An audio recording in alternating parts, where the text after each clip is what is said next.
Good morning and welcome to my channel, Forever Altered. It's really early and I'm not in my office, but I kind of had a different topic on my heart today.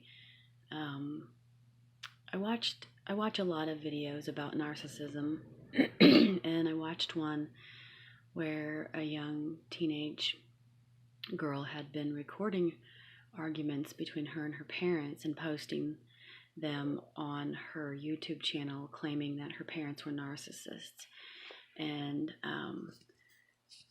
I was interested in it, so I listened to the video, and what I found really was not narcissistic abuse at all. It seemed to me that she was provoking her parents, and it was very obvious that she was recording just by the way she was provoking them and trying to pull arguments out of them. And she was purposefully increasing their level of anger. And I feel compelled to make a video about what is narcissistic abuse and what isn't. And I'm not trying to fault her for her misconception or misperception of it. I guess the bottom line is, does she want to be right in her assessment of the situation, or does she really want to seek a way to find harmony in her house and a better life for her and some peace? And if that's what she wants, she will never find it if she is assuming that the situation is something that it isn't. And in the audio and video that she posted, it was very clear that I'm not saying the parents didn't have part of it or that I have seen the whole picture, but I worked in mental health for 9 years. I worked alongside therapists. Although I am not a therapist, I worked with clients in a different capacity as a care manager. And so I've worked with a lot of mentally ill people. I've worked with all kinds. Probably the only kind I haven't worked with is a narcissist, because they're so hard to diagnose because they don't really share what the problem is. So it never, they usually come in and they get diagnosed something else. But at any rate, the young girl has some issues of her own, and I think until she is willing to confront that, she is never going to find happiness. So that's the reason why I feel compelled to make this video. It's not to call her out, it's more to maybe wake her up, or people like her. If you live with a narcissist and you've been beaten down by a narcissist, it's very different. It's a very painful way to live. And so, not that her way isn't painful. I recognize that it is. But if she's barking up the wrong tree as far as what is the problem, she will never find solace. And I think all of us that do spend time with narcissists, that's why we do so much research, because we are really trying to figure out if we're correct or not. Because it's not something to take lightly. When someone is told that their loved one has a personality disorder that is not curable, that is shocking, and it's terrifying when you love someone like that. So I made a little list of, what is it like to be a victim, and how you respond to, what you're being put through. So I sort of just what is and what isn't a narcissist or narcissistic abuse factor. Number one was they don't generally get a word in edgewise in an argument. In the arguments, if you want to call them arguments, that I've had with my narcissist of almost 5 years, the last thing you do is provoke them, because you absolutely, you can barely talk. You can barely get your point in, and they tend to lead the conversation around and around in circles to the point you don't even know where the heck it started. You can approach them and say, I need to discuss this or that, or I was upset about this or that, and before you know it, you're on a different topic, and you don't even know what the heck the topic was originally. And you certainly don't make a point. You never make a point with them. And number two is you learn to walk on eggshells, so that you can avoid the confrontation, because the confrontation is never fruitful. You will never speak with a narcissist and walk away feeling like anything was accomplished, ever. So you don't provoke them. You do not encourage an argument. You do everything you can to avoid an argument. If you're encouraging arguments, then maybe it's not them. Maybe it's you. Or maybe you're at least more to blame than you want to give yourself, or to acknowledge. So, and number three was you rarely provoke. Now, I'm not going to say that you don't occasionally meet your threshold of tolerance and speak up. And I have done that. I do that occasionally when I've had my fill, and usually it never goes anywhere and it never accomplishes anything either. But I do get that level of frustration. But for the most part, you learn quickly that it doesn't matter what you say. And the less, sometimes you can say, if you don't talk, then it's the look on your face that makes them mad, or it's always something. No matter how good you are, or how quiet you are, or how perfect you try to be, there is always going to be something. But you certainly don't provoke them, because then there's hell to pay, and it just makes your life worse. So number four is that you tend to try, especially in the beginning, you try to take the blame. You keep questioning, is it me? Maybe it is me. For a while, you want to take the blame because you're so flabbergasted that this person's opinion is so skewed, and you're trying to find logic in it. And so you do everything you can that's in your power to change. And in the case of the video I listened to of the girl, she had said a few things that, like, she was yelling at her mom because she had asked about a time frame of some situation, and her mom said it was about 9 months, and she said, no, it was a year, you lied.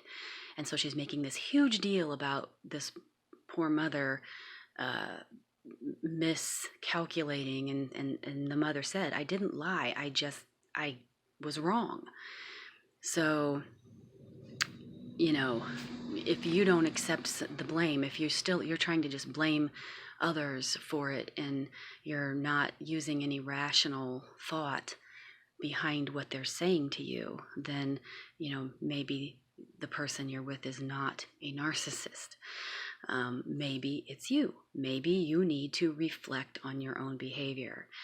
Number five, question what they have done wrong and how they could change. I sort of just said that, but you spend a lot of time as a narcissist victim trying to figure out what it is you can do to change, to make the situation better. And that is an ongoing quest. Maybe even when you get to the point where you're fed up and you realize what you're dealing with, but you still, it's human nature to try to get along with people. And so you question, what can you change? And in the video I listened to, there were a lot of things that the 23-year-old girl, in my opinion, said that proved that her parents are not the problem. She worked for them apparently, and she was complaining that she couldn't even live because they didn't pay her enough, and she was unwilling to take any of the responsibility or to make changes. If you don't like the situation, then get out, go live on your own. You're not 18, you're over 18. So that was a clue to me that her parents are not narcissists, and her problems are never going to go away until she recognizes that. Number 6, expectations on the victim are very high, and they are unreasonable, and they are pretty much unattainable. And that's a major one.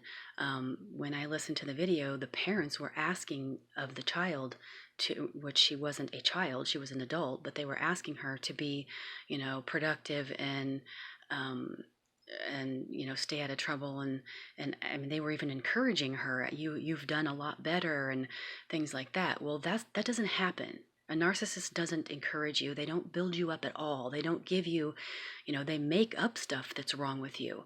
They don't try to give you feedback that actually helps you build character. So they set the bar so high, and then when you figure out how to jump that high, they're up there moving it to a different location. Move it higher, move it lower, move it over here, move it over there. They're constantly changing their expectations of what you're supposed to do. And it's always based on what they think is right and what is best for them. And they are not happy at your success. They are not encouraging you to be successful, to be on your own, to it doesn't work that way. They tear you down. They don't just tell you that what you're doing is wrong, especially when it may really be wrong. They call you names. They call you stupid. They call you fat. They call you a whore. They accuse you of things you are not doing. They accuse you of cheating. They accuse you, of whatever. They try to isolate you by telling you that your family doesn't like your kids, don't even like you. They've told me that they don't like you, or they break down all the barriers. They don't like your friends. They don't work with or want to talk to or be part of your family. They are secretive against you. They don't encourage you to be a good person. They don't put normal expectations on you, which is what those parents were doing. Normal expectations that were achievable and were purposeful. They don't do that. And the last one is generally extremely caring people who continue to give and bend way longer than they should. That is generally what a narcissist victim is. A narcissist victim is usually the type of person. I've heard different things. I've heard people say they're codependent. Usually they're codependents that will get hooked up with them. I've also heard people say that empaths will be hooked up with narcissists. But the point behind that is generally they are people who care and who are giving, and I've also heard they don't have boundaries, and I believe that. They don't have boundaries. I know that's why I got into the situation I am in, because I am not good at boundaries. When I go into a situation and I meet someone and I see a need and I see hurt, or what I perceive as hurt, or something that I think I can do to help, I open up everything. I open my entire heart up. I open my entire home up. Unfortunately, I've opened up my wallet, and I do whatever I can to help that person. And that's the kind of person that ends up being a victim of a narcissist, a kind, open, giving person. Now, if you have a narcissistic parent, I understand that the rules, or the perception would be a little different, because you don't pick your parents. You don't walk into that situation. You are raised in it. But if you think you have a narcissistic parent, then I would urge you to just really do your research and be aware of the possibility that you might be wrong. I told you I worked in mental health, but I also have adopted children, and was a foster parent for years. And so I worked with a lot of kids that came from broken homes and came from drug abused homes, and the 3 children that I adopted all have issues, different issues that they've had to deal with because of their early years in their bio families. And I have one daughter who is bipolar, and she has had a lot of struggle because she's bipolar. Her bio mom is bipolar. And, she came out of that situation when she was 5, and she has, she has a mental illness, and she struggles with it, and she has to stay on meds, and she has a lot of issues with controlling and tempering her emotions.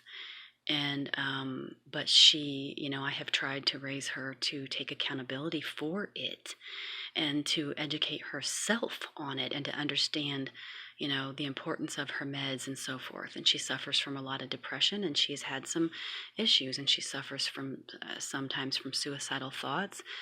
And I think this is the main reason why I felt so compelled to just make a video about this, and seeing that particular video from the young girl, because if my daughter had not had, maybe some direction in helping to diagnose her properly and get her on the right meds, I don't know where she'd be. I don't even know if she'd be here. And so I say to that girl, who's now 23 according to her video, that you need to go to a place where you can find out what's wrong with you. And if there is such a bad relationship with your parents, then you need to move out, and you need to sever that relationship for now, until you can come to grips with your own issues, and be a stronger person, and to find happiness, because parents do set boundaries. Parents do tell you what to do.